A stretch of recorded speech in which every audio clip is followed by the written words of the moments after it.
next exercise that we're going to cover is called the Kegel. The Kegel, in essence, is a contraction of the pelvic floor.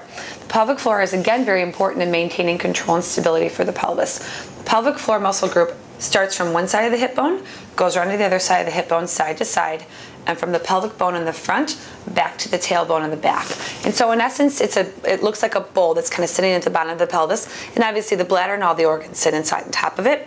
You've also got your lower abdominals on the front, your hips on the side, and your lower back in the back. When we do a Kegel contraction, we think about squeezing the muscles from the inside, but they're hard to see. So sometimes people say that they have a hard time knowing what they're doing or being able to see it or feel it because you can't see these muscles. A really good cue to think about would be these are the muscles that you would squeeze or contract when you're trying to stop the flow of urine when going to the bathroom. You may start to feel a little bit of a squeeze in your buttocks or in your lower abdominals, and that's okay, but in truly trying to do a Kegel, you really want to try to get those muscles as if you're going to stop the flow of urine. So Amy, again, go ahead and take a nice deep breath in. And go ahead and breathe out and squeeze the muscles from inside your pelvis almost as if you're going to stop the flow of urine.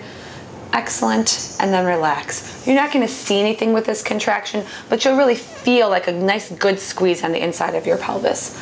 These exercises can be formed in repetitions. It's good to try to do them very quickly, or a quick flick, which would be about a 3 to 5 second contraction, and then you relax.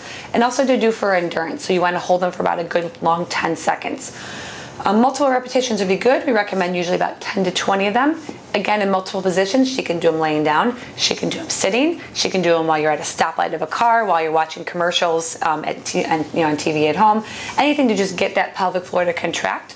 The other thing with the Kegel is it's important to make sure you relax as well. When she does the contraction, Amy, go ahead and take a deep breath in and a deep breath out, and go ahead and squeeze that pelvic floor. Hold it for a few seconds, relax. And when you relax, you're making sure you're relaxing all the way. You never want to keep those muscles tight. You want to make sure they relax and come back to a nice normal resting state.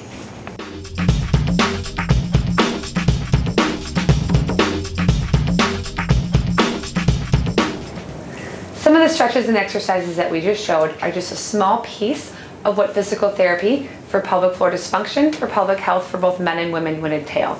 An Athletico women's or men's health specialist would be able to help show you these exercises, along with do a myriad of other progression of exercises. Along with an exercise program would be a home exercise program that you can do at home or in the gym.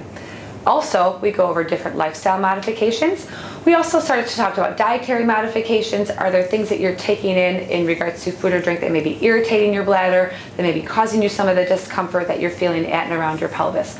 We also want to talk about progression long term. If you feel like you're experiencing any of these symptoms, speak with your physician about what you're experiencing to obtain a prescription for pelvic floor physical therapy. Also, please feel free to stop in for a complimentary screen from one of our Athletico women's or men's health specialists, where you can sit down and talk further about the symptoms that you're experiencing to see if you'd be appropriate for physical therapy treatments.